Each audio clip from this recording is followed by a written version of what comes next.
Hello, my name is David Jalali. I am the author of the book Terrorism, the Truth, available on Amazon.com. And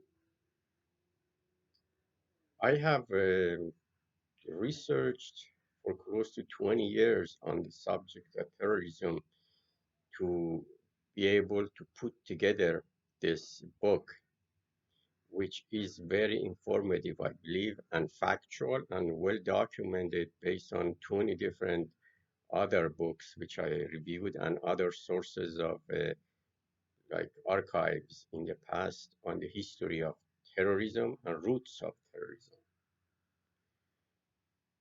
Peace cannot be kept by force. Peace is achieved by understanding. Einstein. Yes. And my intentions from these video talks, which I post on my channel in YouTube, is to promote peace, harmony, existence in the world, and reveal the facts about terrorism, not the propaganda. And my talk is not, and my comments and my definitions and my intentions from these video talks is not to for people who are seeking violence, is for people who are seeking peace, because I believe, as Einstein's well said, peace is achieved through understanding. And as Martin Luther King well said, sincere ignorance and conscious stupidity is human's number one enemy, just like what Shakespeare says, ignorance is dark. And ignorance is defined as lack of knowledge. Now, what general public is exposed to through media, Hollywood, and mainstream media is pure propaganda to manufacture consent, as the word Chomsky says, and it is just to increase the ignorance of society through entertainment, not news. I mean, you watch world news like every day, 30 minutes, like about 6:30 on weekdays, and on weekends, like 5:30, you see three major channels like ABC, NBC, and CBS. They have world news, like nightly news, some call it. ABC calls it world news. But the only thing you don't hear in these news, usually coverage, is the world news. The world news, if a dog falls into a ditch, you see helicopters, fire departments coming there, and like takes 5 or 10 minutes of the news, and it's a 30 minutes news. 10 minutes of it easily, excuse me, goes for advertisement to sell you what you don't need to maximize profit. And so this is what I say. And then you hear about a certain actress, boyfriend, they broke up or become pregnant, trying to figure out who the father is, and issues like that, or the gays and lesbian issues, which are all society issues, are important. But if a news supposed to be the news, there are thousands or hundreds of thousands or many millions of people are being killed all over the world. But you don't hear about those. I guess their lives are not as important as a dog or a cat gets um, fallen in a well, or that actress boyfriend disagreement, or Hollywood issues to just distract people, or some lies the president, others all the time. I mean, all the presidents lie. Some of them. That's what politicians are. Our job is to lie, to fool people, mainly to maximize profit for their base. money. And these are what I mean when I say mainstream. Now, what I tell you are facts, documented, what I well researched, studied for 20 years, and I have decided, I've written a few books, and I decided I was working another book actually, and all of a sudden, a few weeks ago, this COVID-19, restricted some activities and killed a lot of Americans, as you know. So far, almost 170,000 officially that's what are registered in hospitals have died, whereas in reality, according to studies, MIT and other universities, the people who are have contracted, I mean, or been sick or ill by the coronavirus, been contaminated by coronavirus, are well over 10 to 12% of what is officially reported by the government. You don't hear the truth from the government. We have studied this in the history. As Truman well said, if you want to know the future, you read the history. And the history shows us the last place you want to seek the truth, go to the government. Any place in the world. Some places are worse than others, some places may be different, but usually it's the government against the people. There is no such a thing, government for the people. That is the slogan to fool the people, as we see, as we experience. And I tell you why is that. First, we need to define terrorism. I do that quickly because I know during my previous talks, I'm extensively elaborated on that, but I need to quickly define some words which I'm going to use. So this is the line that I'm going to be talking about, so there is no misunderstanding. Terrorism is use of violence for political aim. That is what the general commonality in the definition of terrorism, which I have come up with after 20 years of studying that area. Terrorism is use of violence for political aim to kill through intimidation, coercion, and panic and killing. Now, we define terrorism. Now we find out we want to define world biggest terrorist government because terrorists in the hands of people, usually terrorists have a political aim, and there are many terrorists around the world, but we want to first identify the biggest one that we have and start working on those, because once the biggest one is is is identified, maybe we can bring them in line to reduce the terrorism, and then the smaller ones gradually disappear. Because my studies taught me or resulted in me deciding or coming to the conclusion that the biggest terrorists, the smaller terrorism activities are in response to the terrorism of the biggest. The main sponsor of terrorism around the world, there are a lot of different places react to the same terrorism, the biggest one. So now, first, in order before we do that, we want to identify what now causes violence for political aim. What is considered violence for political aim? Wars, invasion, occupation, discrimination, racism, apartheid, and slave mastering, enslaving other people. These are all result in violence, as history shows us, and they're all for political aim. I mean, for example, the war is to conquer another country, to bring them in domination or occupy them, defeat them, and put a government in the power which is in line with the intention of the invader. And that is for political aim. Occupation is for political aim. Occupying a country to have control over that country to through politics to control over the people, to have a control over the government. Therefore, that is occupation is terrorism.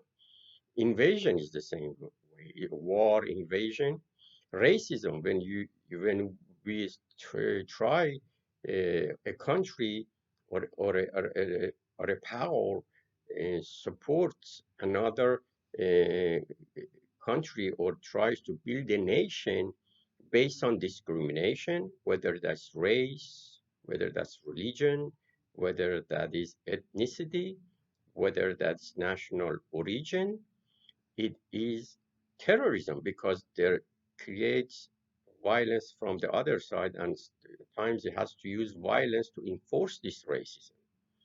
Like during slavery in America, there was war over slavery.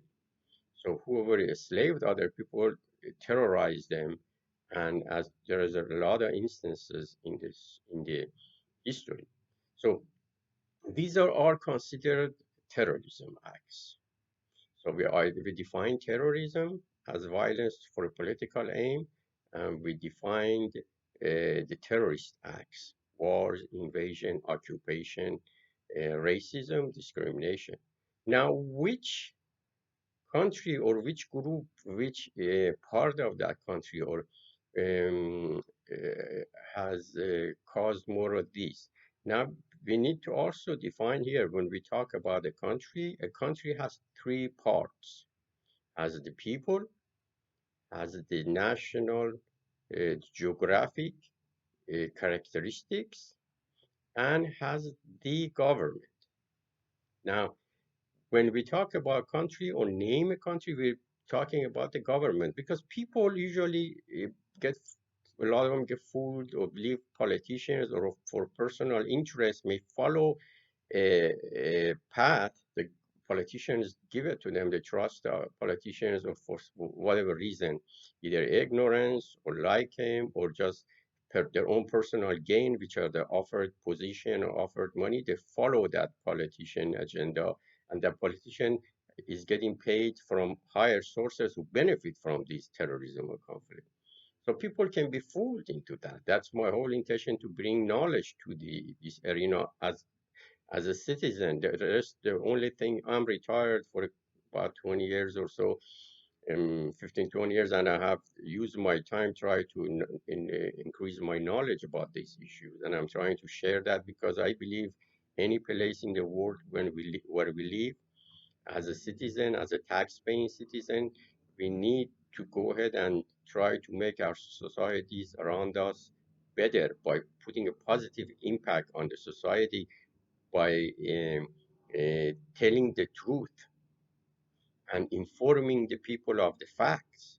So that way we increase the security for ourselves and make our society a better society and a safer society. And that's my intention from this.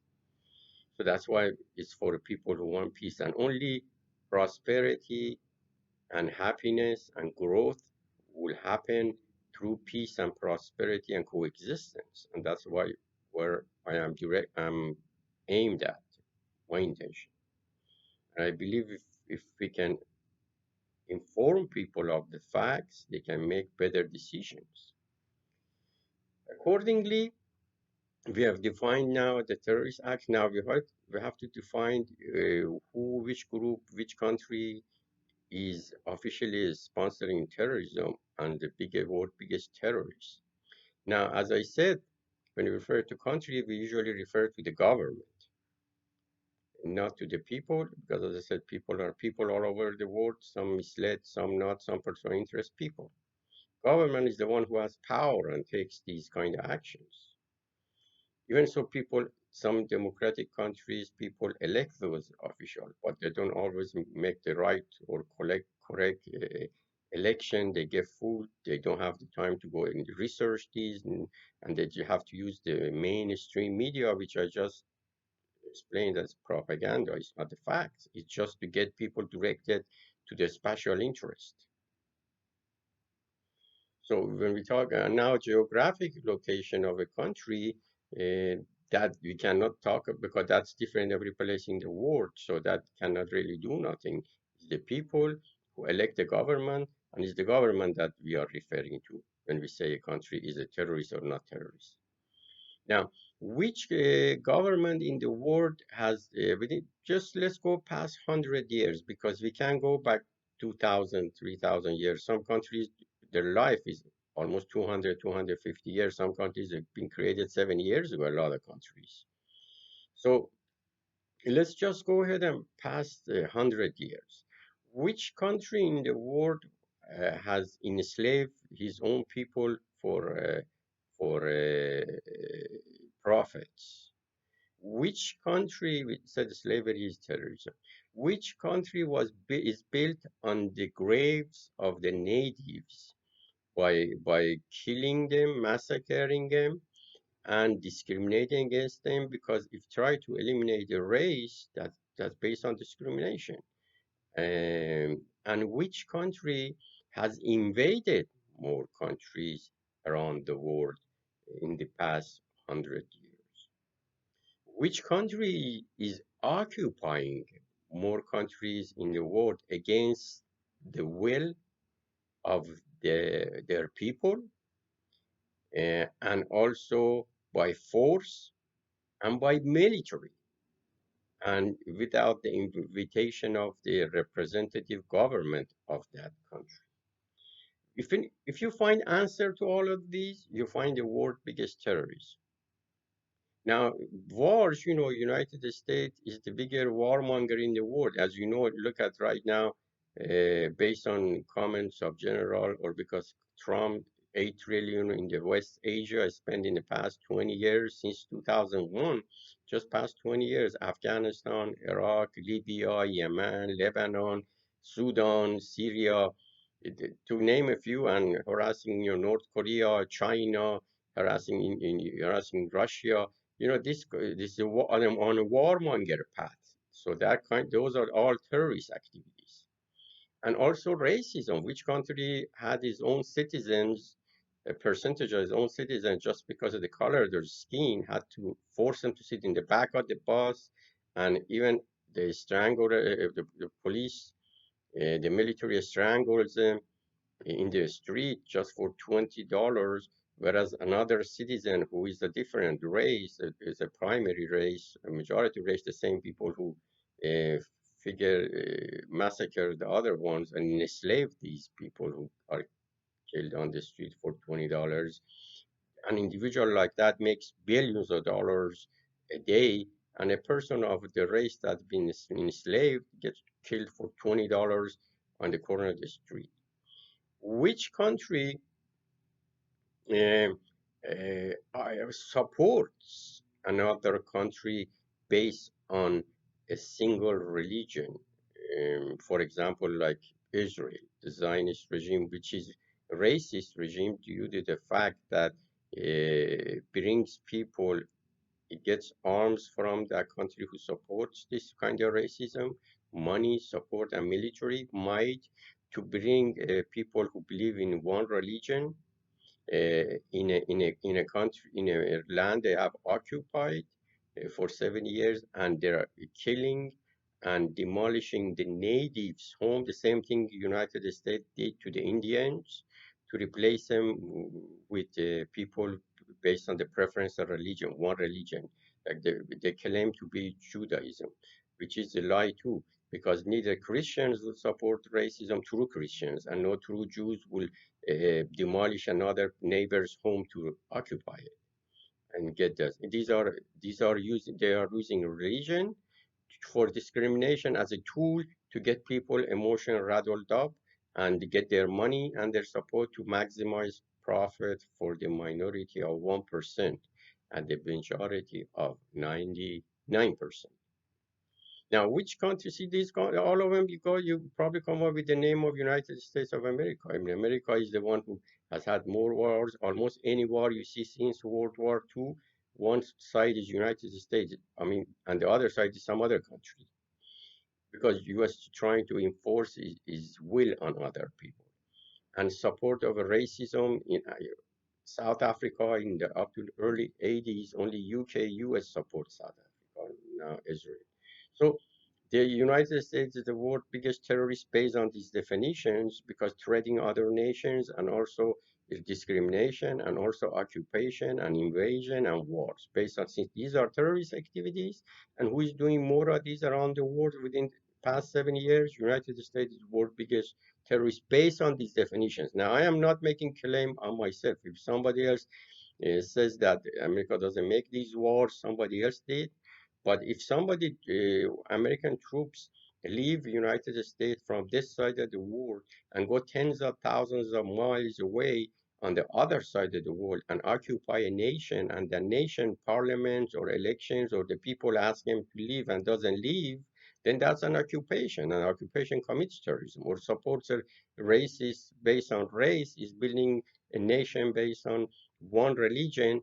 That's discrimination and racism, and that supports it that commit terrorism. An invasion, look at how many countries, wars, invasion, occupation, assassination, is assassinating its citizens using a drones all over the world, and even head of militaries of other states on the other side of the world without any judicial due process. In America, can these? The point is, can these activities be done in America now? Maybe it was done in 70 years ago when the slavery was legal in the United States, when blacks had to be sitting in the back of the bus or they had chain on their legs that time. But now it's not illegal, and America cannot assassinate. It may assassinate somebody who is telling the truth, but occasionally and maybe accidentally eliminate them and blame natural causes. That could happen. That's covert operations. But usually, bluntly in the society and claim it, they don't do that. So it's illegal. Racism is not done by United States government inside the country. I mean, on the surface, maybe done in the background, but not bluntly. But it's done bluntly all over the world, and is accept responsibility. You see the difference? What is illegal in the United States is legal outside the world. It's called hypocrite. That's what Jesus says. Jesus says hypocrite is the one who blame others for the same. Now, it's hypocrisy.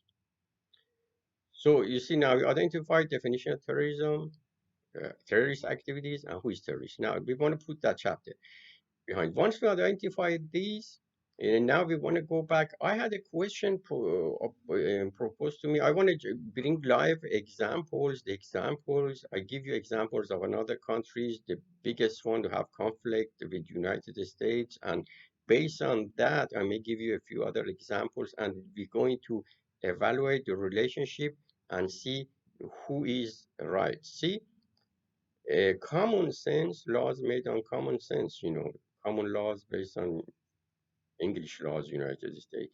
Now, if you live in your, for example, I want to use these common examples and I'm going to um, make it broader. You living in a house, for example, your own house in America.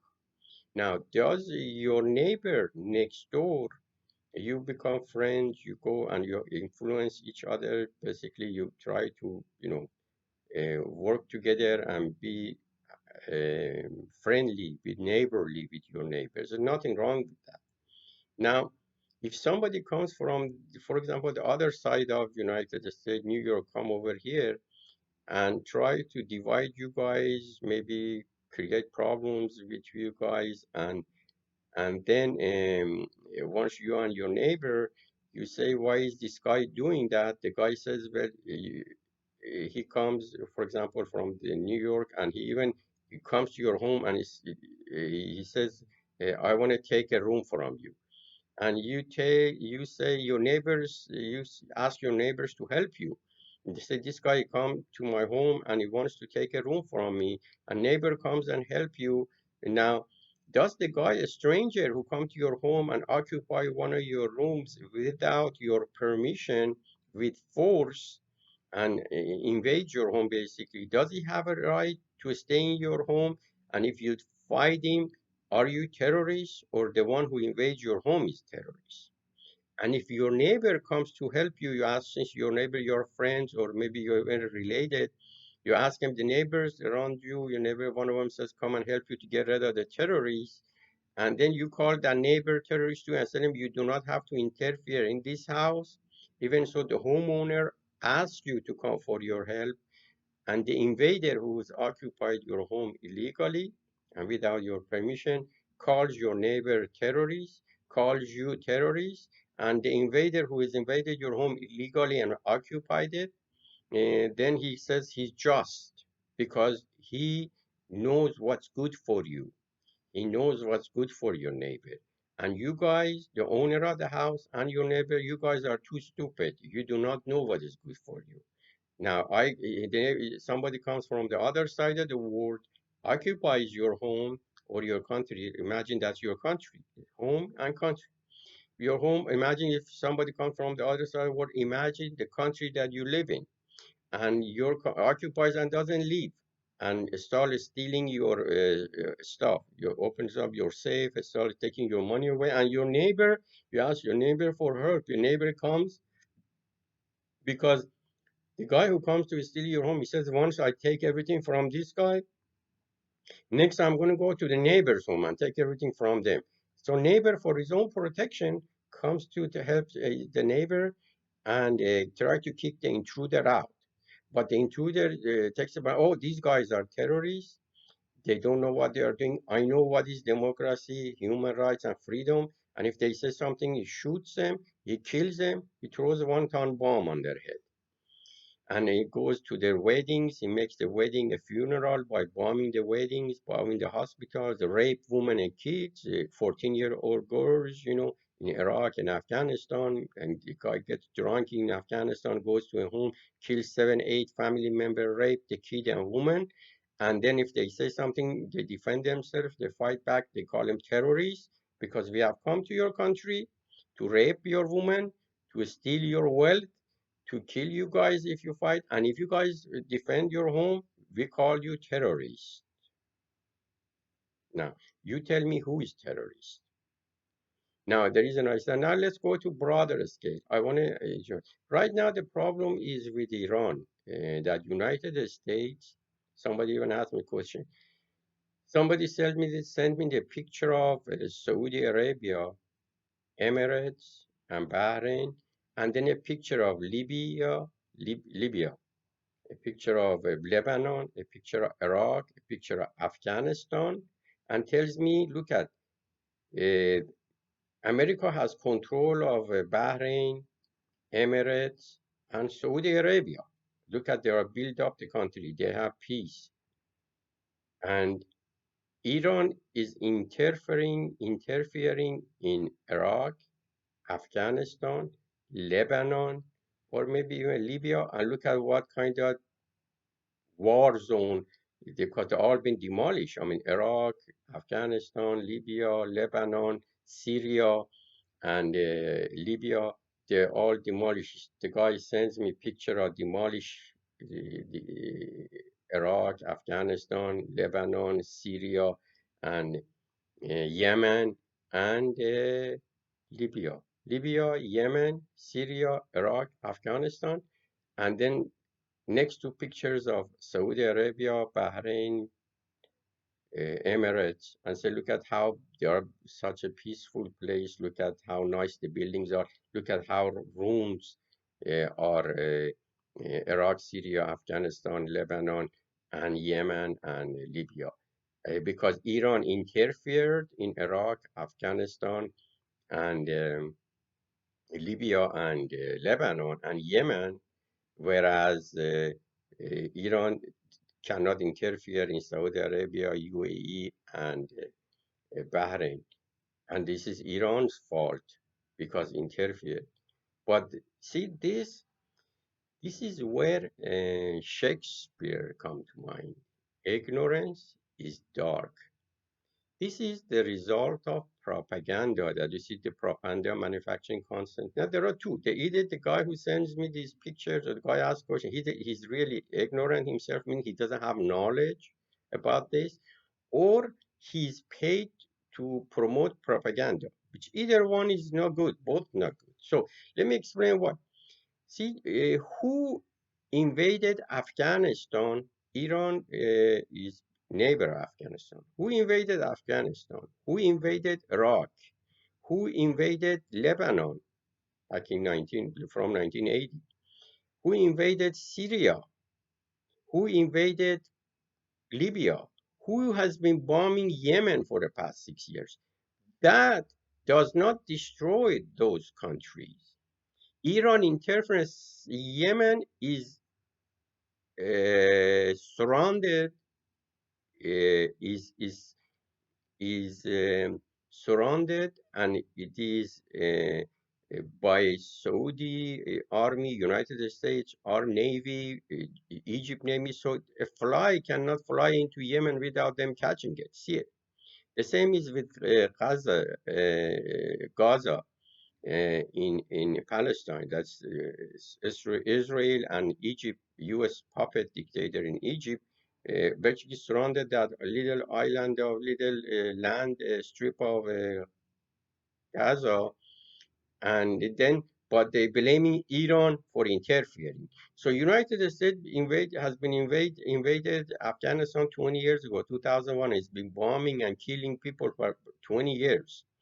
Has invaded Iraq in 2003, created ISIS, according to Wesley Clark, according to Trump, who says Clinton created ISIS. Wesley Clark says the same thing, and Bob Woodward in the plan of attack says the same thing. And in his interviews, Wesley Clark is NATO commander.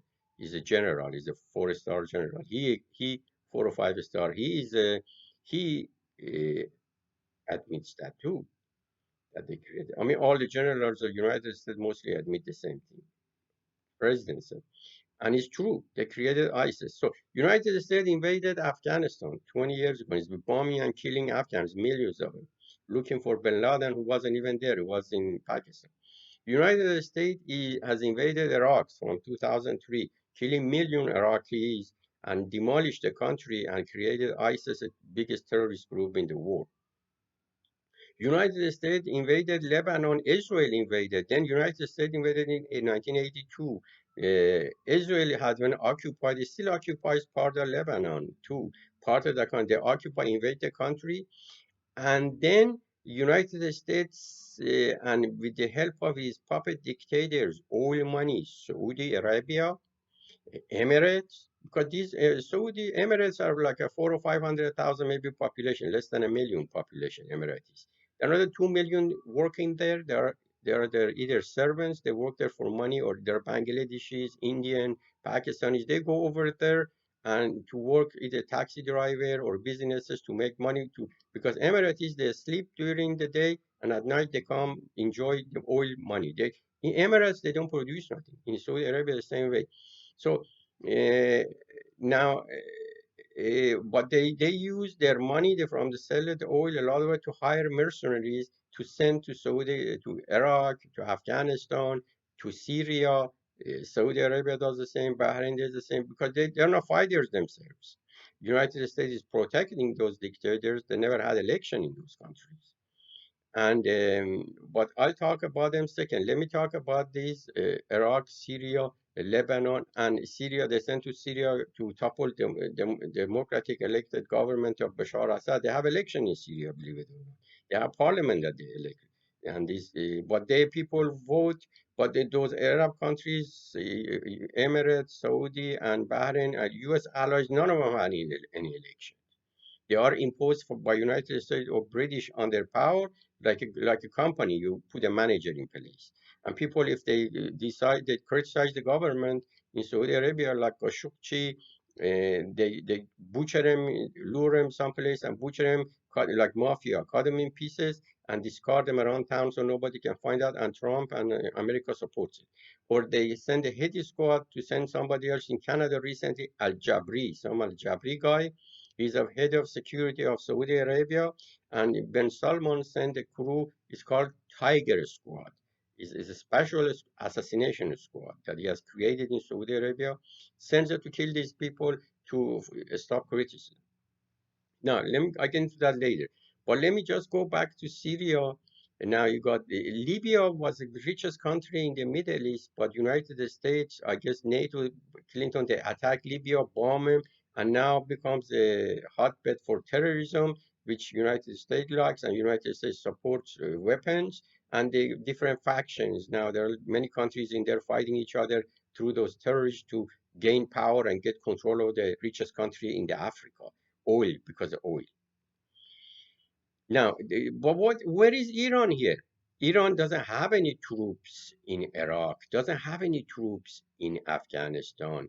Iran doesn't have a troops even in Libya, in Lebanon, even in Syria, even in any of those countries. Iran only, we need to go back to know why Iran has influence in those countries. If you go back through history, history is the future we do not know. If you do unknown about the future, is the history we have not read. Truman. If we read the history of Iran, the Persian Empire map, if you go on Google, do a search for Persian Empire map, you see it that the Persian Empire, which is current Iran, used to have borders from North China, including north portion of Afghanistan, part of Pakistan, going all the way around the Caspian Sea to the Russian border, those countries in the Central Asia. Then you go Turkey and all the way Syria, Iraq, and Lebanon to the Mediterranean Sea. So from North China to North Africa, including Sinai and part of Egypt. So it was Persian Empire.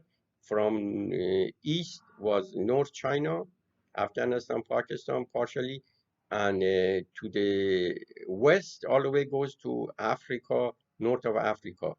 To the north was Mediterranean Sea, where Israel, Palestine, those were part of Persian Empire, if you look history. And then to the Red Sea, which is on the Yemen. These were only one empire for thousands of years, much longer than any empire in the world, and biggest than any empire in the world. Persian Empire. So, I mean, these people had interactions over the history. I mean, there are people living in these lands. And since they were migrating, they are cousins, they are friends, they have relatives, there are scientists, there are poets from Iran, Iranian who speak Farsi, same language as Iranian. They're buried in Tajikistan, they're buried in Pakistan, in Afghanistan, they're buried in the biggest street in Egypt, Cairo, is named after the Dr. Mossadegh, the Prime Minister of Iran in 1953, democratic elected Prime Minister, who United States CIA toppled to put the dictator Shah back in power. Then you go to Syria the same way, to Lebanon the same way. There are groups that live in Lebanon. They have interact with Iranian because they was part of Persian Empire. And now Iran, these people, now United States, we said we went to invaded Afghanistan, has occupied Afghanistan for 20 years, killing them, try to subdue, to take natural resources. United States has invaded Iraq. United States has occupied illegally part of the Syria, and just brought 50 units of military personnel into Syria just a couple of days ago. You don't hear that on the news. United States actively is deploying more troops to Iraq, more Patriot missiles to Iraq, occupying against the will of the Iraqis, because Iraqi parliament was elected by the people, majority voted for the occupiers to leave, but United States won't leave. Not only doesn't leave, it brings more Patriot pies and reinforces support occupation. In Iraq, the same way. In Syria, the same way. Against the will of the people, against the will of the government of recognized by United Nations of Syria, of Iraq, the same way.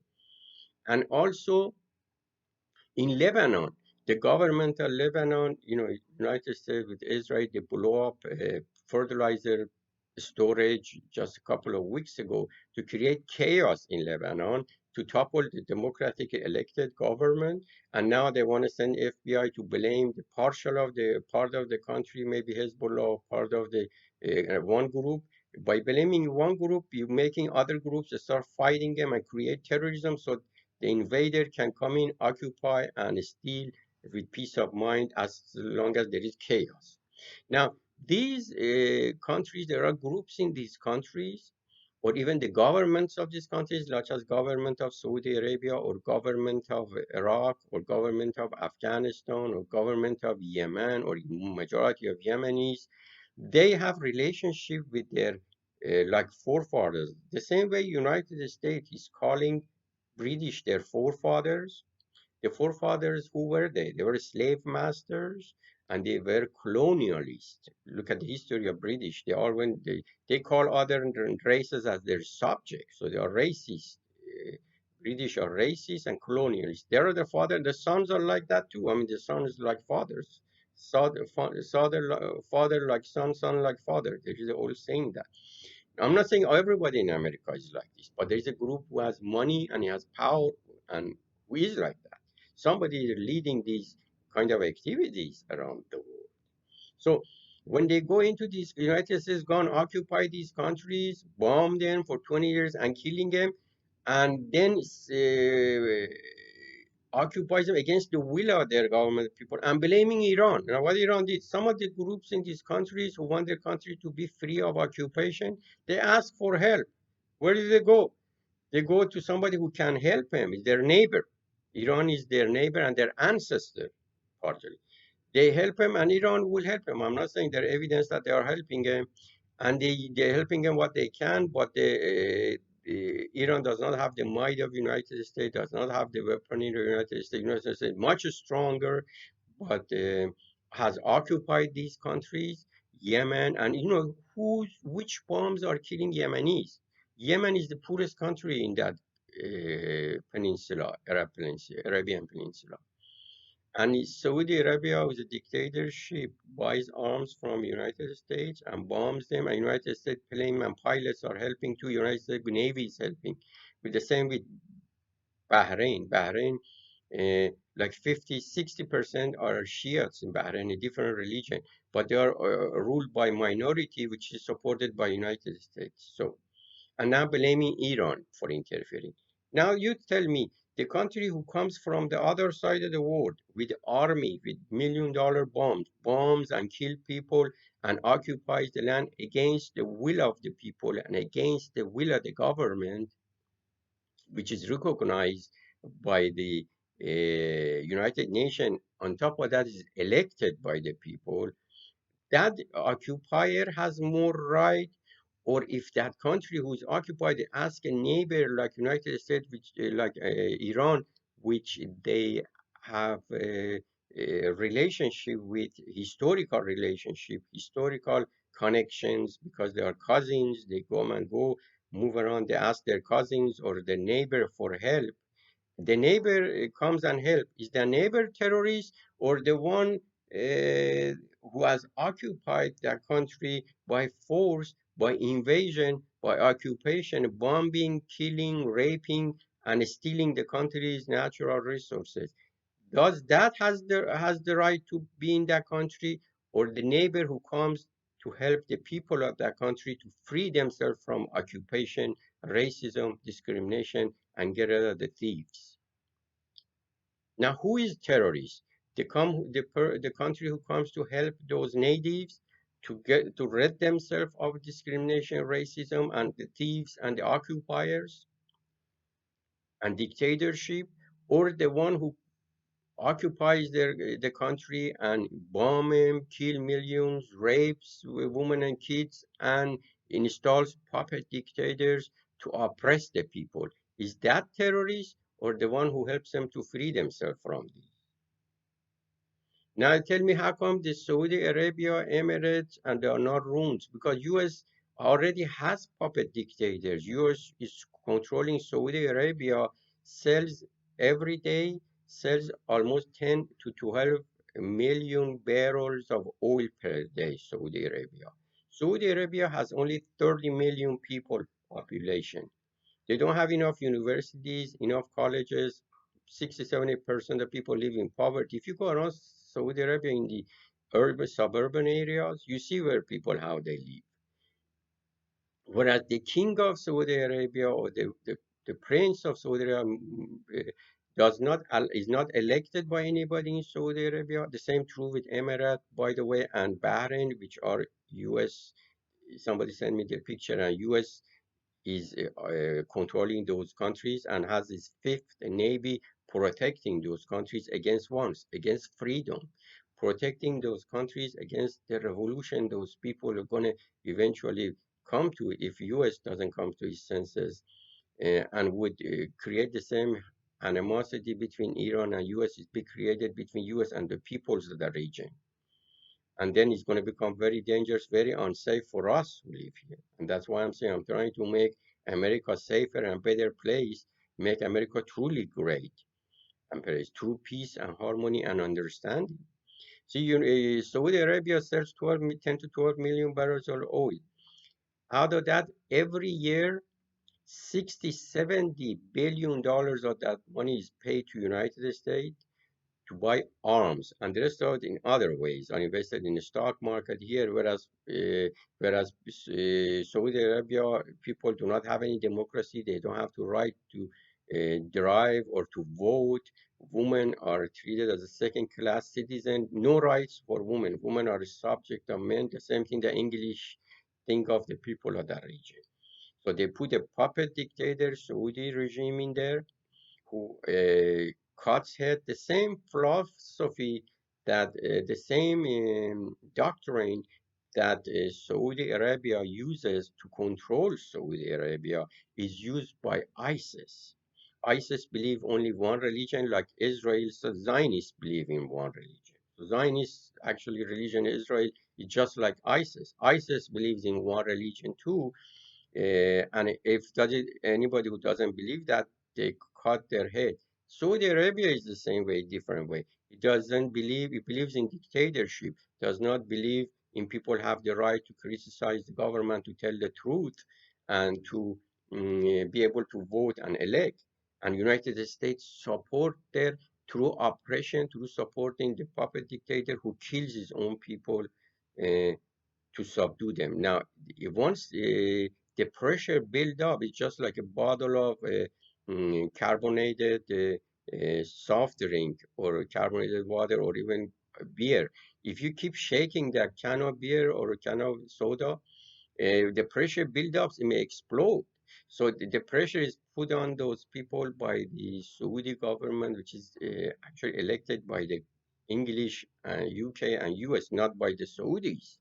So leave Saudis free for 24 hours and let them elect, see if they vote for the Saudi king. But in Syria, people voted for Bashar Assad 2 times. But US doesn't like Bashar Assad because Bashar Assad is not willing to get people's wealth and buy arms from United States to promote terrorism in the world, in the region. Iran is not willing to do that because the Iranian government is elected by the people. In Iran, they have election. They have parliament is elected by people in Iran. They have the government, the president elected by the people in Iran. Even the leader, Ayatollah Khamenei, is the leader. He is elected by a 12-member council. That 12-member council every 8 years are elected by direct vote of the people, and those 12 members elect as one as the leader of the country, and they monitor his activities. Every year they have a meeting, they reevaluate his performance, and if he's not performing, if there's anything wrong, if it causes a disaster, they replace him. So this is democracy. Nobody is immune about if, when it comes to the law, and people elect everybody in Iran government. Now, United States, this propaganda that they are against other religions, but Iranian parliament, there are Jews in Iranian parliament. There are thousands of Jews live in Iran. There are Christian in Iranian parliaments. There are women. There are men. But Saudi Arabia doesn't even have a parliament to have in there any other region. I mean, you can't be any other religion and live in Saudi Arabia. Saudi Arabia, Emirates doesn't have a parliament. Bahrain doesn't have any. They don't unless the parliament that the king elects. I mean, people don't have anything, anybody to elect. They're not allowed to do that. But U.S. supports that. This is the hypocrisy come from. Supports these dictators under the false pretext of human rights, democracy and freedom, and calls this right, supports them and calls them freedom fighters, and then gives arms to Saudis to bomb Yemenis, because what do the Yemenis want? Yemenis, they want freedom to choose their leaders. They revolted. Now, Saudi Arabia has brought the previous imposed president on them in their own country, and they say that we want to put him in power and put him back in the um, uh, we are supporting him to put him in the power. So this is what happening now. The Yemen is the same way, and the uh, now about Lebanon. Let's talk about Lebanon. Lebanon, what happened is Lebanese in back in 2000, August 1982 was the Israelis invaded Lebanon and occupied part of Lebanon and tried to annex that, like they have occupied part of the Syria and trying to annex part of the Syria. And then but Lebanese, they came, apparently Hezbollah, they came to Iran and asked them, how can we get rid of the occupiers? And the Iranians told them, well, they have to be organized, they give them some arms, trainings, and help them to get rid of the occupiers. Now, United States says these groups are terrorists over there because they're Lebanese, like Hezbollah and other groups in Lebanon, because there are many groups in there, only not Hezbollah, they are fighting occupation with the Israelis. And the United States took his Marine there during Reagan back in 1982, 200 Marine, and put a barricade in there and try to help Israelis to overcome the resistance in Lebanon. And then they blow a bomb and kill some American Marines, 200. And now U.S. says they are terrorists. See, the mentality is the U.S. This is the reasoning. U.S. says U.S. military Marines have the right without United Nations mandate or any Security Council resolution. By the way, United States decides to take his Marine into a country, occupies that country, and if the people of that country fight back and maybe kill some Marines or hurt them, they are called terrorists, and the occupiers are called freedom fighters. Now, let me ask you, is the country, I am opposed to violence. I believe the peace is only achieved through understanding and through harmony, through coexistence. Now, if a country has the right to invade a country, militarily occupy that country, does the country has the right or is more legitimate? Is this right, you think? Is that what is acceptable by international law?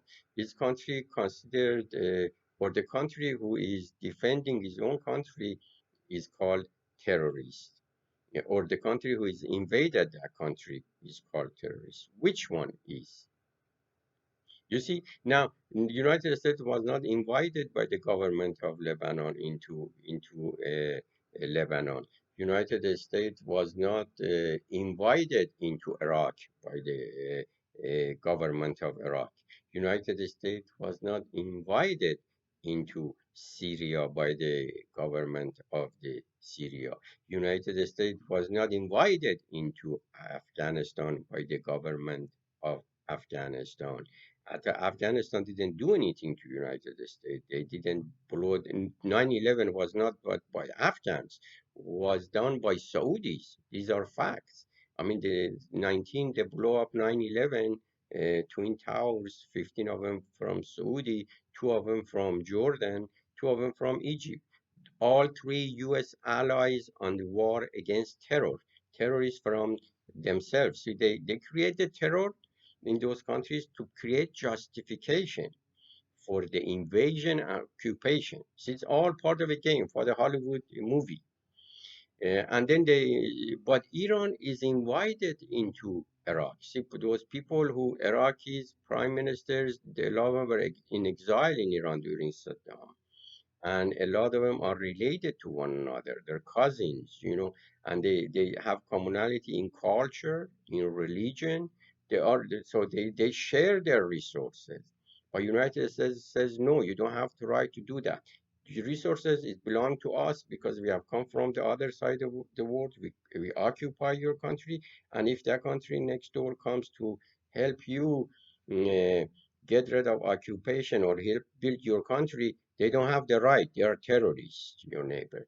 And we are freedom fighters who have occupied your country by force. We're killing your women and kids. We're raping them. We steal your oil, your natural resources. And we dominate you. We insult you. And we are the freedom fighters. And we are right.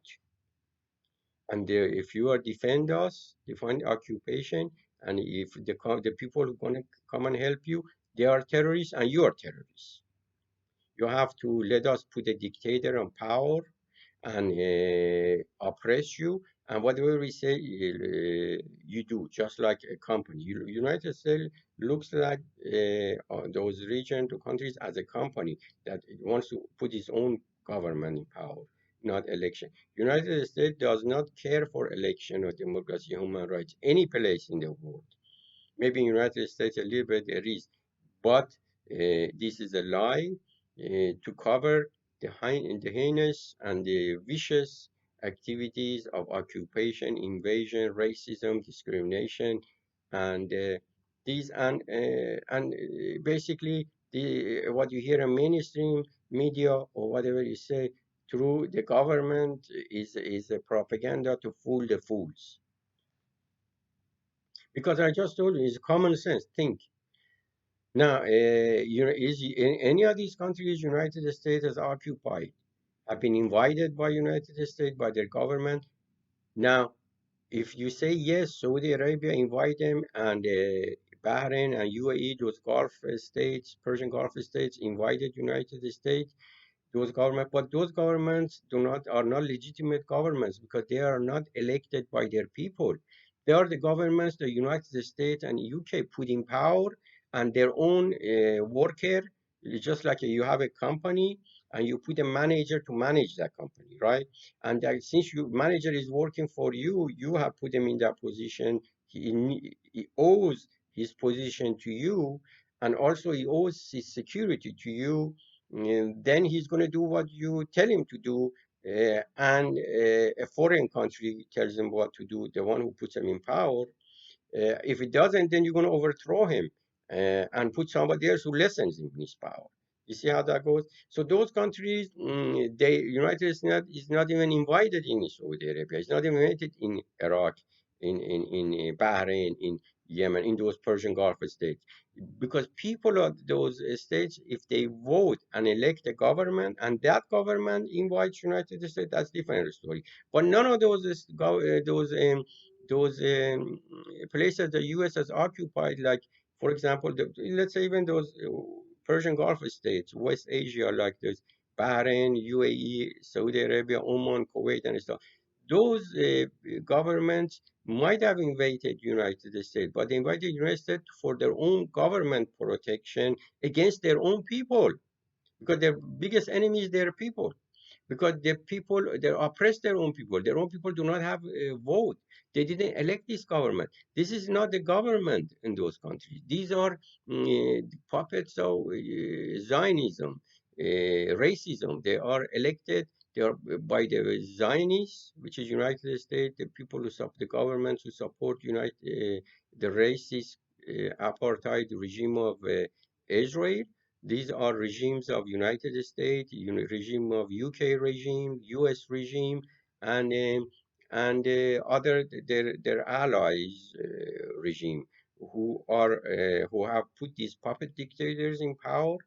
Like back in 1953, Iran has a democratic elected government, Dr. Mossadegh, which was toppled by CIA under the operation name Ajax. If you search Ajax on Google, Iran 1953, read about it. In Egypt, in Guatemala, in Chile, in Nicaragua, in Bolivia, in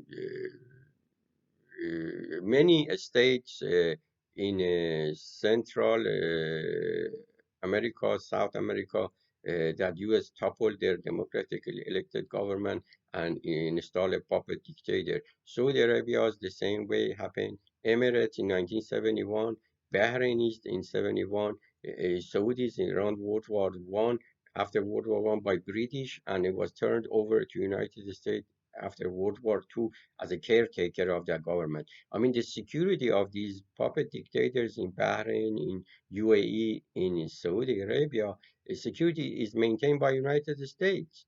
They are even afraid of their own people.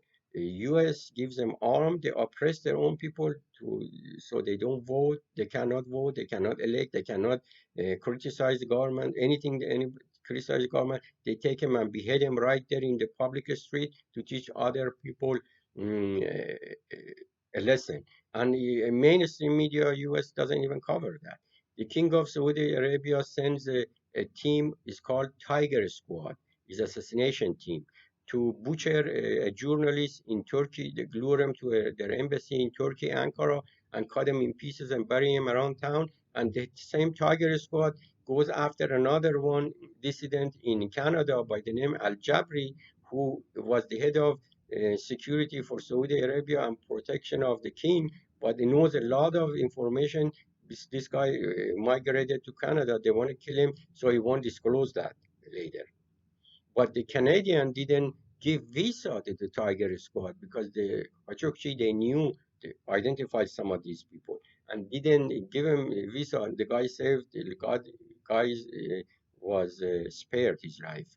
And now the Al Jabri has filed a lawsuit against the king of Saudi Arabia, bin Salman, because of saying that they are trying to assassinate him, and he has evidence and who knows who those people were, and it was sent, but he couldn't get visa to go to Canada and kill this guy. And this guy is filed a complaint with the U.S. court, and now the U.S. has issued a subpoena for the king of Saudi Arabia. And uh, I think this is a political game too, and I tell you why. So now let's close this issue. So you know why it is not Iran's fault? Iran is not interfering. Iran, by naturally, by the geographic location, by the hemisphere of influence, Iran hegemony over those areas is natural because they are related, they are the same country, and Iran has more right than United States to interfere in those countries because US come from the other side of the world without invitation through imposed puppet dictators. Where if Iran goes and has interaction with them and has a does business with them and supports them to defend their own homeland, is through invitation of democratically elected governments of those regions and through their cousins and their culture connection, their religion connection, and they all used to be one country called Persia, more important. So you see, that's natural. It cannot be stopped. You know, it cannot be stopped. The United States cannot stop it, but it knows it cannot stop it. It uses it as justification to continue with occupation and selling arms and continue expanding terrorism. Now, having said that, see, Lebanon is the same way we said about Lebanon, Syria, all of these the same. U.S. is part of a problem, not part of a solution. Now, United States wants to make America safer and really end terrorism in West Asia. All you have to do is withdraw your troops from Afghanistan, Iraq, and Syria, and also the Yemen. Stop supporting the war in Yemen, and then that terrorism will die quite a bit, and then start supporting racism by start supporting the terrorist regime of Israel, the racist apartheid regime of Israel. It's a terrorist because it invades different neighbors, different countries around it all the time. It's constantly in war, invasion, and occupation, and it also is killing the natives. So do not support this kind of activities, United States. Then you become safe. Terrorism will reduce.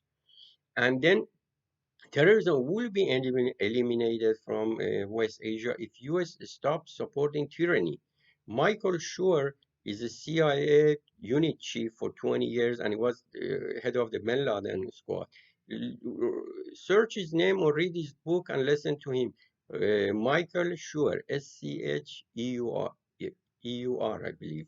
Michael. If you find it on YouTube, he has a couple of videos too, but he has books you can read and he has many interviews. And he was in front of the Congress, Senate, and says the same thing. Says that the Bin Laden reason was because he believed that United States is supporting the government of Saudi Arabia, which is a dictatorship and oppresses his own people. And Bin Laden, even so, he was trained by CIA to fight Russians back in early 80s. But when he finished kicking Russians out of Afghanistan, he asked US to leave Saudi Arabia too. US refuses to Bahrain. So so if he did the 9/11, I don't know, but that's what the government says he did. If he did it, that was the reason. I'm not saying that that was a violence act. I am opposed to violence. I don't believe violence is the solution. I believe any kind of violence for a political aim is terrorism. Therefore, and it's not solution, it's not going to solve anything. Neither terrorism is going to solve anything, nor violence is going to solve anything. But the only thing that's going to solve human problems and make the world more secure, safe, and prosperous for everybody inside America and outside America is peace, harmony, and understanding through outlining the facts. And I'm outlining the facts here. So to reduce terrorism, completely eliminate it, to make it minuscule, minimum, or non-existent in the West Asia at least, or in the world, majority of the world, is by stop supporting racism, stop supporting wars, stop supporting invasion, occupation. Most important, stop supporting tyranny. Stop supporting dictatorship government of Saudi Arabia, butcher, journalist butcher, or the Emirates. Emirates, there are 400,000, less than a million population. All the money the Emirates makes, they sell probably 2, 3, 4 million barrels oil a day, and 500,000. The money, 80% of the money goes to the terrorism. They hire these killers or mercenaries who come back from U.S. wars. A lot of soldiers that go to the war, they come back, they become professional killers. They cannot do anything else except killing. They either become a cop, kill Americans, as we see, 3 or 4 people, Americans a day, at least are killed by the police. More than that. I mean, I was reading someplace 77 people a day are killed in America by result of gun accident, gun-related death. 77. Now, I was reading that was like 6 months ago before these kind of demonstrations that three of them a day are killed by the police. And police are mostly these veterans. They come back, but all they know is killing wars. They come back and they either become police or other things, or they have to be hired by the oil money of Saudi Arabia, Emirates, and Bahrain, and they are sent to kill Yemenis because if Yemenis have democracy, if they be able to win this situation, that they be able to elect their own government and their own representative, then Saudi Arabia, King Saudis will do the same, want to do the same, because they see people who have their democracy in their country, not American democracy, because that's a lie. They own grassroots democracy. From the bottom, they have people and they elect people. Those people, they don't become terrorists. The country improves, they have more universities, more roads, more hospitals, and they can offer a better life for them people. But United States is afraid of that because if Iran be able to succeed on that, uh, then they learn from Iran, and they have learned from Iran since Iran has been example. Now Yemenis become like that, then the Saudis cannot run this kind of Stone Age government of depriving a woman from riding, from voting, from riding, and then spend the wealth of their country, which should be spent to improve the lives of their own people, to buy arms, billions of dollars from the United States to kill peasants around the world, or create and promote terrorism.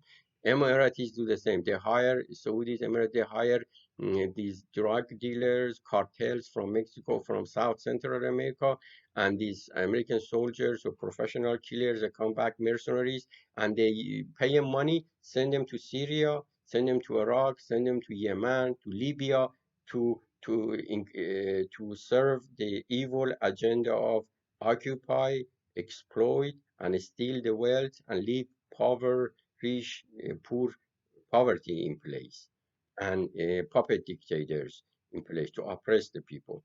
To that kind of policy, that's the only policy that and the drug dealers, the mercenaries, the hired mercenaries, hired drug dealers, and the hired ex-soldiers, killers, and like from Sudan, from Africa, from Central America, from Middle East, they hired these people, put them in groups like under ISIS with the funds from the Emirates, U.S., Saudi Arabia, and Bahrain, but the training provided by American advisors, basically, and English advisors, French, to send them in there to uh, um, kill the natives, the peasants, to oppress them, so their wealth can be taken out of the country rather than to be spent on their own people. See, that is what is happening. That's why the Emirates. Uh, the same way with Emirates. That's why United States is trying to right now make an agreement between Israel, which is a apartheid, racist regime occupying the land and killing natives. The same thing United States government did to create United States. The first U.S. president was the biggest slave owner in the world, and they killed the natives and use the slave labor to build America. Now using the same tactic, strategy to build Israel, a one religion state, racist, apartheid, killing natives and taking over those countries and gradually taking the countries over, because the true map of Zionism, which was originally with the intention was created in late 1900 in Germany, and then was implemented after World War II, World War One actually. The seeds were planted in Palestine by Mediterranean Sea, and after World War II, with the help of the UK and United States, the regime of racist apartheid regime of Israel was created, and now the map for that, Israel does not define its borders, as you know, because the real map of Israel, if you study and research that Zionism, you see includes all the way Persian Gulf, Iraq, Arabia, Syria, Jordan, Lebanon, and then a part of Iran by Iraq and Arabia, all the way to the Indian Ocean. That is the greater Middle East, the new Middle East, which George Bush was referring to, and Brian Hook refers to the new Middle East. That what they mean. And when Israel doesn't have a border because hasn't defined its border, because Israel thinks it's still growing, hasn't reached its ultimate borders. Ultimate borders are borders of Iran, probably, and including all the Arabia and the Persian Gulf and all the Arab states up to Indian Ocean. That is the true border of Israel that they're seeking to develop. And Israelis call it for the Zionist state, and Americans call it the new Middle East, the new Israel. Now, the agreement that is being made currently, you hear about between Israel and the United Arab Emirates, is another step in that direction. And by propaganda, massive propaganda about Iran, that Iran is interfering in the Middle East, Iran is terrorists, is missiles. All of this is because Iran is opposing, is helping these neighbors to keep their sovereignty, to keep their freedom, to be able to elect. Iran actually is fighting for democracy and human rights in the region. United States, with the help of the racist regime of Israel, through biggest its biggest military base, is trying using propaganda, trying to fight for the freedom of the people in the region, to get them all of them under control through puppet dictators like Saudi Arabia, Emirates, um, Bahrain, like those dictators, put those in power in Iraq, Syria, Yemen, Lebanon, and Jordan. They already have a puppet dictator in Jordan, but in Egypt, 2015, CIA helped the general coup d'etat, commit a coup d'etat, and the democratically elected president of Egypt, they throw him in jail for 4 years, and finally they killed him. And a general which is supported by US money, aid $1.7 billion worth of arms, Sisi, by CIA help coup d'etat, came to power 2015. Right now, he kills anybody who opposes him. So they have a few of these puppet dictators in place. The places that are fights going on right now with US is trying to impose the same things.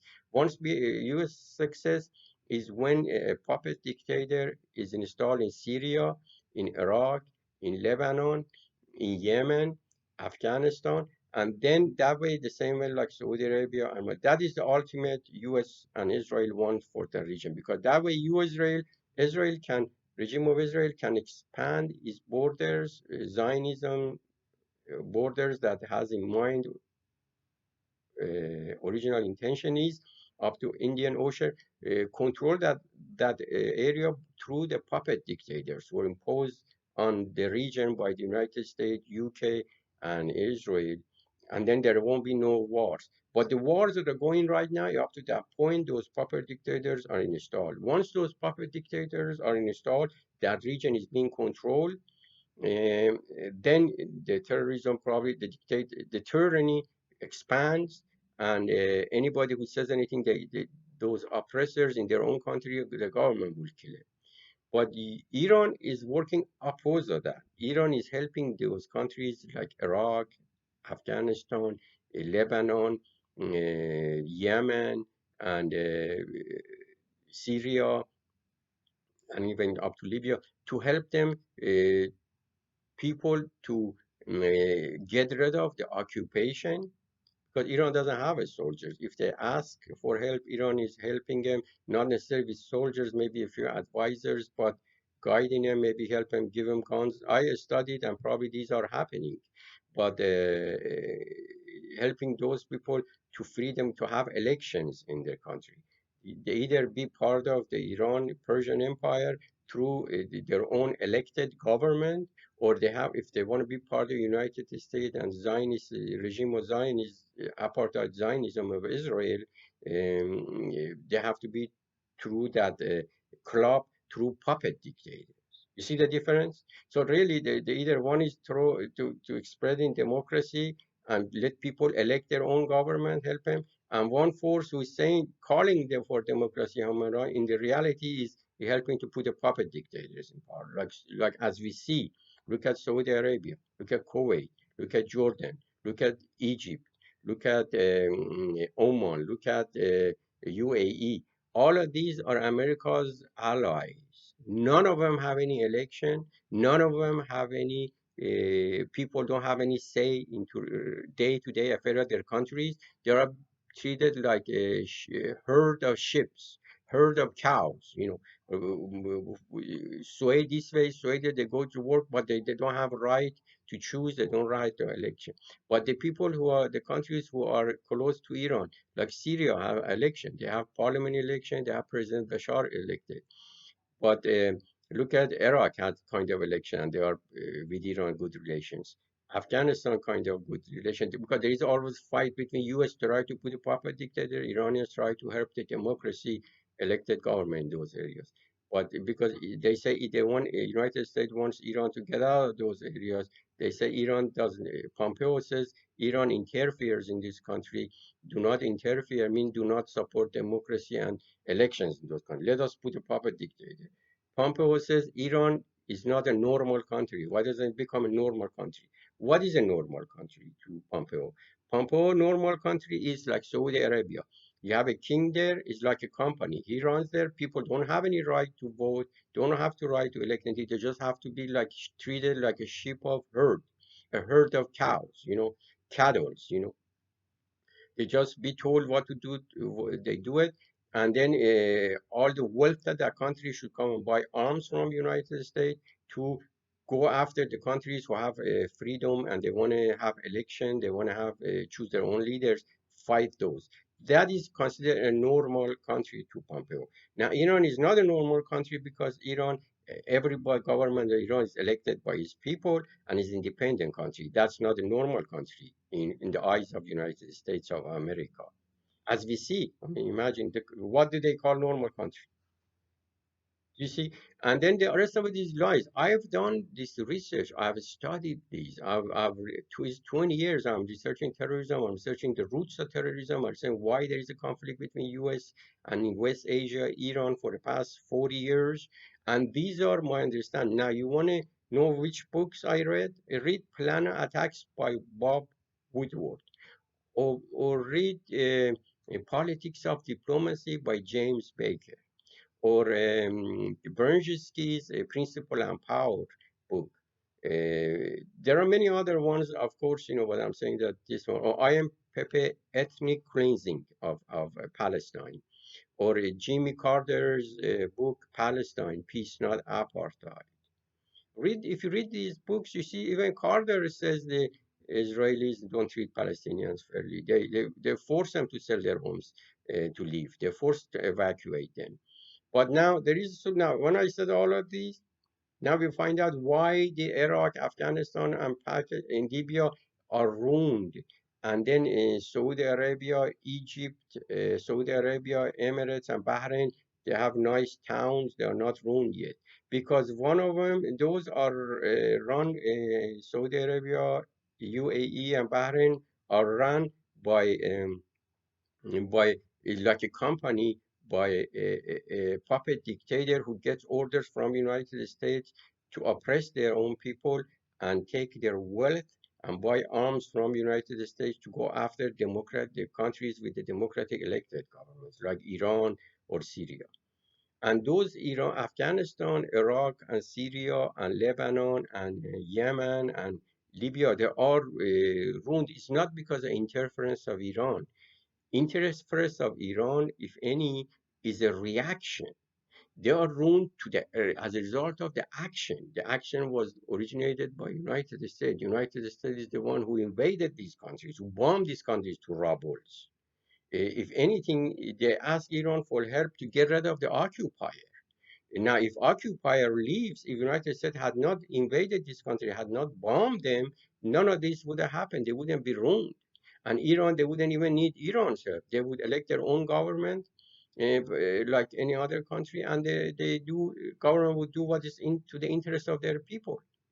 But United States does not want that. United States and its allies, because if those people in the region elect their own governments, then there won't be any place there for racism, for apartheid regimes. And now there were some studies done back in 2009, 2010, 2006, between 2001 to 2010, 11 in the Middle East by Gallup. If you study, go ahead and research that Gallup studied a survey in the Middle East. As one of the questions was asked, which country they hate the most, which leader they hate the most in the Middle East, the people.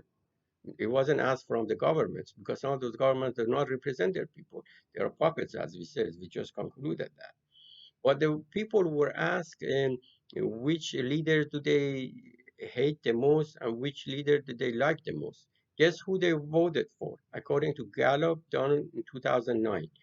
The most hated leaders in the world, according to Gallup survey in 2009 in the Middle East, in the West Asia, George Bush and Sharon of Israel, of the Zionist regime. Those two were voted as the most hated leaders in the world by the natives, by the people of West Asia. And then they asked, who is your favorite leaders? The two that were voted the most favorite leader in the region was Chavez and Ahmadinejad, who was the president of Iran at the time. Now, this is the survey the Gallup, an American company, did of the West Asia people, the natives who live there. Now, if you ask, now when they say Saudi Arabia is opposes Iran, Saudi Arabian people may not oppose Iran. Is the Saudi Arabia, the government, the United States, the puppet government, United States imposed on them without election, without any kind of representation that hates, and that because that government, as Trump himself well said that if we do not support Saudi Arabia government, they won't last a week. And that's true. CIA protects the Ben Salman, the Stone Age government in Saudi Arabia.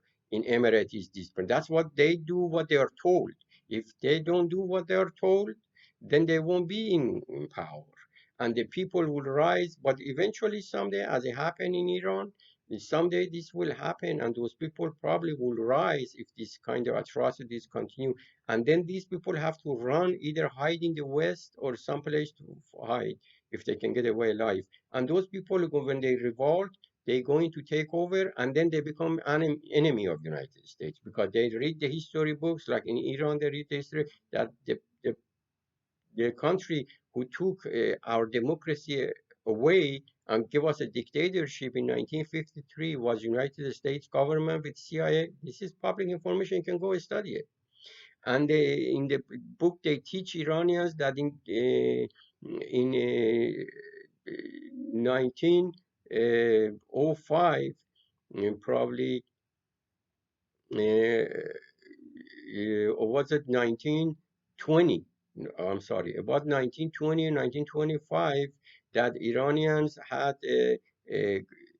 for about 10, 15 years, they had a constitutional revolution, constitutional monarchy, but then British did a coup d'etat in 1920, 25, and they brought a dictator, uneducated general dictator to power, and he when started beating the parliamentaries, closed down, and then he elected his own parliament member. People didn't have a choice saying who elects. And put a dictatorship who kills a lot of newspaper people up to 1940s, and around 40s to 53, there was an opening because Iran was occupied for 5 years by foreigners. There was no central power.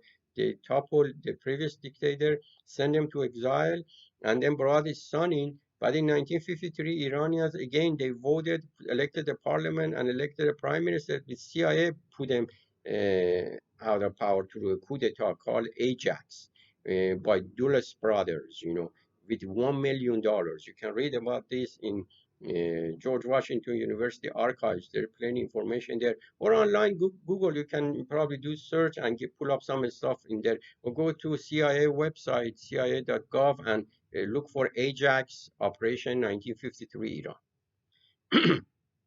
This is public information now because more than 35 years. So Iranians teach the student, the kids that now that's why the animosity, they don't trust Americans. And the same thing, if America people do not wake up and maybe through calls and demand their representatives, because if they have any, because I believe these congressmen and senators in the United States, they're in the pocket of corporations. They only fool people to get their votes. Once they get the vote, they get their money from corporations to watch their interests. Their corporations' interest is to bomb places and demolish those countries, and then they make money either through rebuilding it or through selling arms for the destruction to terrorists. And that's why Iraq, Afghanistan is all destroyed, and there are chaos and terrorism there, because that is America's job, intention from invasion of those countries. But the strange thing is Iran is blamed. What is Iran done? Iran didn't invade any of those countries. Doesn't send troops there. It has not occupied any of them. If they have a few people, they do economically, or they give them sell them arms because they buy arms. But the biggest seller of arms to terrorists and countries are the United States of America. Iran, compared to them, it's a drop in the ocean. But is blamed because Iran is not willing to accept dictatorship in Iran, United States puppet imposed government in Iran, like the Shah or the ones that US is pampering in here in United States, and also is opposing if the neighbors ask for his help to get rid of the occupation, Iran helps them. And but Iran, whenever it goes to any of these countries, It tells them that whatever your people choose as a government, whatever government you choose, we support that. And that's the official stand. Even now, what's the solution? Solution for the Zionist apartheid regime of Israel is election. The natives, Palestinian in Gaza, in West Bank, and in Tel Aviv, the Jews, all of them, Jews, Christians, Muslims, all of those people, regardless of religion, they all get together and vote for a government which represents all factions of the society. That's a true democracy in the occupied in Israel, or they call it whatever state they want, Israel. Or why does it have to be one religion state? That's racism against United States internal laws. That's solution there. Solution with Saudi Arabia and those countries is also democracy. Let the people vote. They elect council, city councils. They let people vote. They elect representative to make a parliament. But once they elect the parliament, I think then they can elect the type of government they want, and they write the constitution. They all the country put it to vote on the constitution that brings the majority of vote. That is the true democracy. That is true solution to terrorism. That's a solution I came up after I studied terrorism for 20 years. I concluded that the solution to terrorism, wars, killing, is a democracy.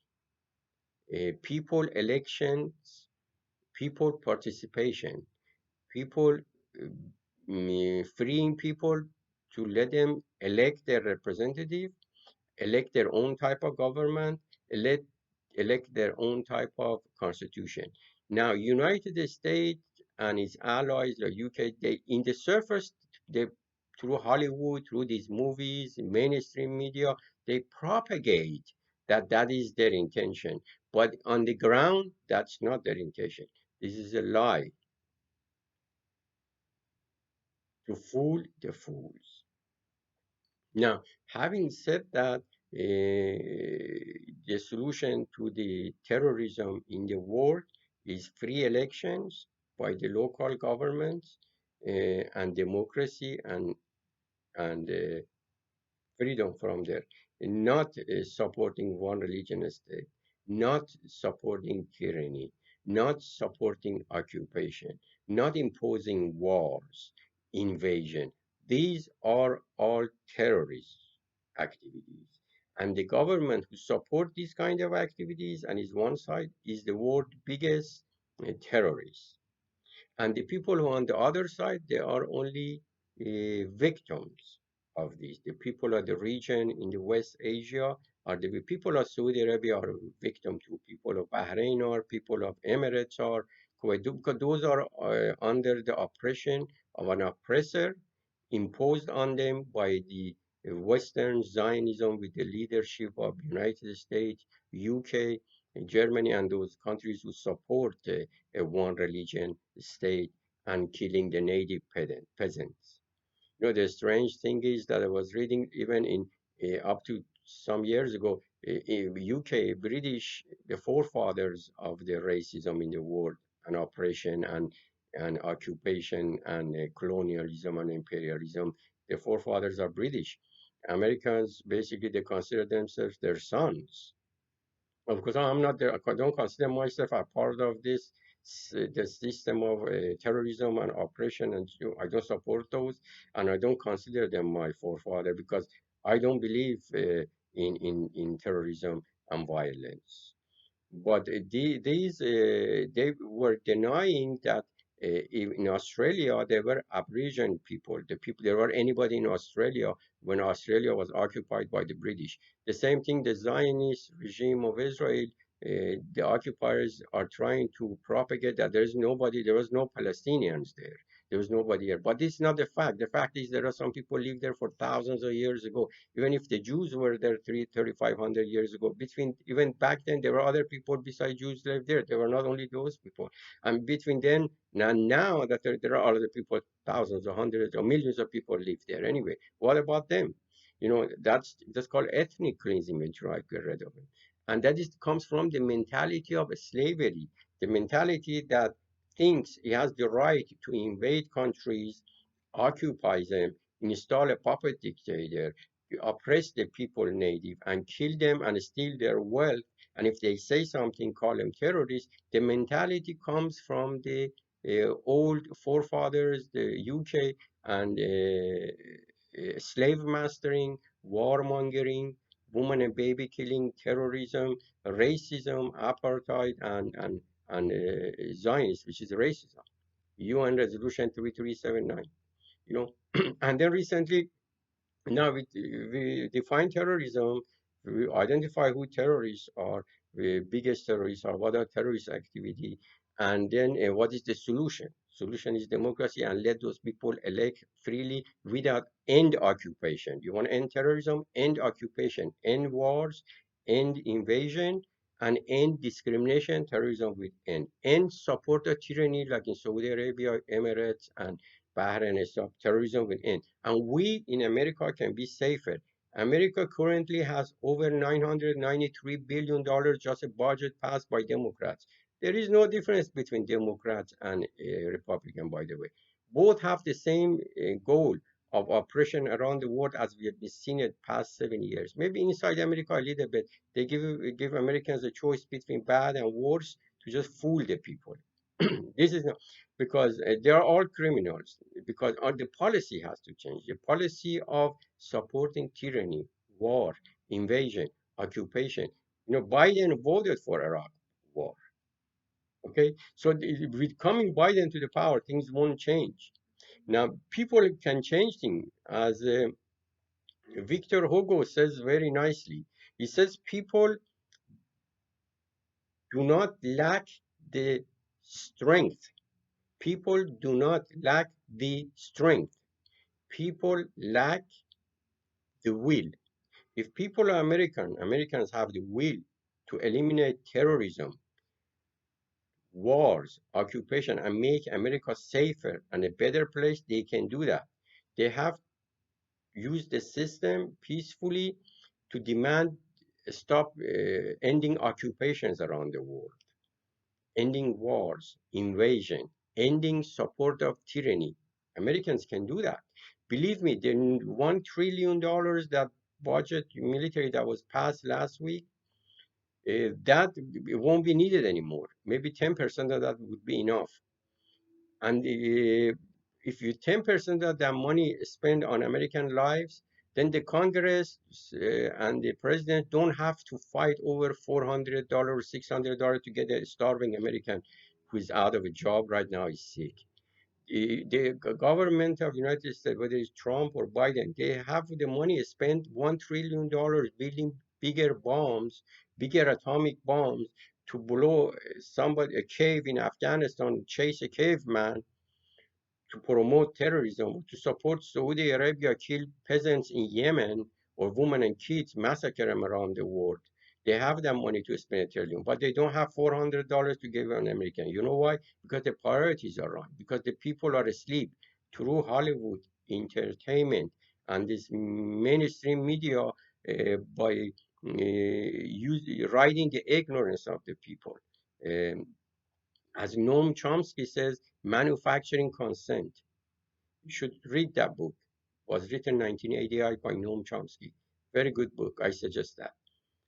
The mainstream media, Hollywood, with this propaganda, all these movies, is trying to fool the people to work them like a slave, modern slavery, through finance. Get them go so they work on alcohol and drink and smoke, maybe get them distracted to get their money taxes and spend on destroying the world to make billions of dollars for less than 1% of people. And the people who make less than $1 billion, what do they do with it?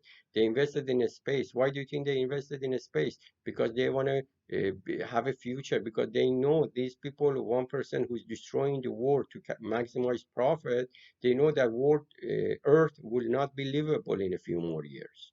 50 years, 100 years. The way they are destroying the earth for the greed, to feed the greed, the earth will not be habitable. So they're building a town for themselves, finding a place to live. So get on their spaceship, and those few with billions, they go and leave the rest of us in here to rot and die in the mess that they created for us. If we don't stop it, how we can stop it? We can stop it peacefully by voting for the right person, by demanding our government to end wars, end occupation, end support of tyranny, and invest the wealth of America, the might of America inside America, to build infrastructure, healthcare, education. We as Americans, we benefit a lot more from better education, better healthcare, better infrastructure, that they all create more jobs for us and give us make us more competitive in the world. We will all benefit from that a lot more than benefit from terrorism. From the wars, invasion, occupation, it creates more enemies for us. They want to get back at us, and with them being nuclear right now, North Korea can reach us with nuclear bomb from on our side of the world. And Iranians have nuclear base. The other countries in the region, Pakistan, India, China, Russia, they all have. If Einstein was asked about Third World War, you know what he said? He says, "I do not know about Third World War, but I can tell you, if Third World War happens, in the Fourth World War, people will fight with stick. I don't want that to happen. I don't want the Third World War to happen. I want it to have peace on Earth." Peace, we all going to benefit from peace. But nobody benefits from the war except a handful of people with greed who are taking that profit and do not spend it on this country, on America. They spend it on a spaceship to be able to build themselves a colony in some place in space. So the earth is not habitable anymore. They can go and leave us alone. We have to save ourselves. We can save each other through knowledge. If this video is too long, listen to part of it. If you get bored, go back and listen to the second part. In section, listen to it. But if it is research my word, do not take my word uh, the face value as it is. Research everything I say, and then you're going to come up with the things that you're going to teach me something. You're going to find that discovered. And then your life, you're going to make hopefully the right, better decision, the right decision to support the cause of good, not the evil.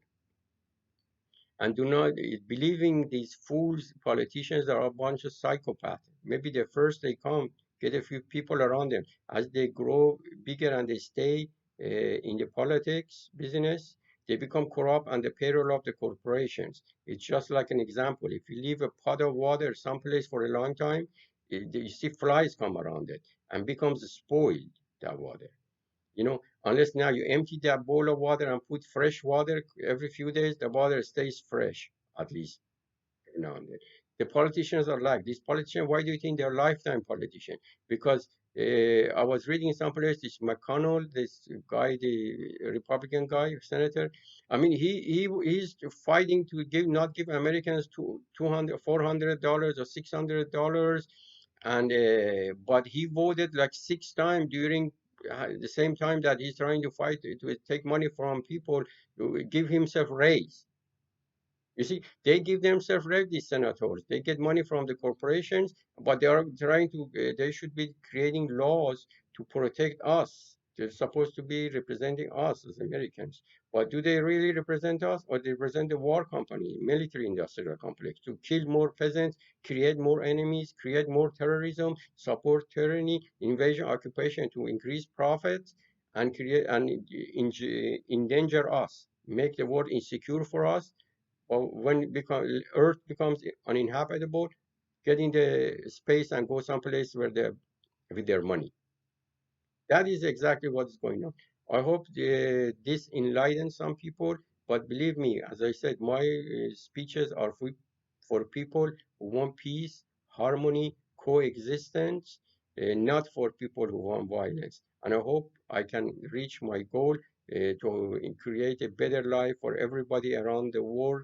I'm doing what I can as my share, and also to create a better life for my countrymen and women all over wherever they are, inside America, outside America, because people deserve a better in America. America does not need to be number one in death toll from coronavirus. America should be in zero. Or if this money that is spent on military, $1 trillion a year, if 1% of that was invested in healthcare research, we would scientifically get to a point that any kind of virus that harms a human come, we could put it under a microscope, and within hours we could have a vaccine for it. And nobody should die in America because of lack of medical care, or lack of not enough food, or being homeless on the street. America is the richest country in the world, but unfortunately, we have some terrorists, gangsters, and thieves running this country, and in government, and in the Congress, in the legislature. And those, they only care about the wealth, their own selfish needs, and this the wealth of the corporations, and the warmongers, the racists, the slave master, apartheid, the terrorists, and the racist apartheid Zionists. Those are the interests they care about. They don't care about ordinary American life. If they do, life in America would be a lot better. Okay, and that's why I want the life in America to get better, and I'm doing what I think I can do to enlighten people, to make better choices, to live together, and everybody works to make the life better for ourselves and for everybody else around the world. But in order, the world is a small village now. If we try to make security for ourselves by creating insecurity for somebody else on the other side of the world, it's going to be only a matter of time that the other side of the world going to reach us and make us insecure. So by making the world secure, we're going to make ourselves secure. By making the world prosperous, we're going to make ourselves prosperous. But first, we start to make some correction from home, to set correct policies, to improve lives, American lives to begin with, and then that would also policy would improve everybody's life all over the world. God bless you. God bless America, and wish all of you the best. For now, goodbye until later. Bye.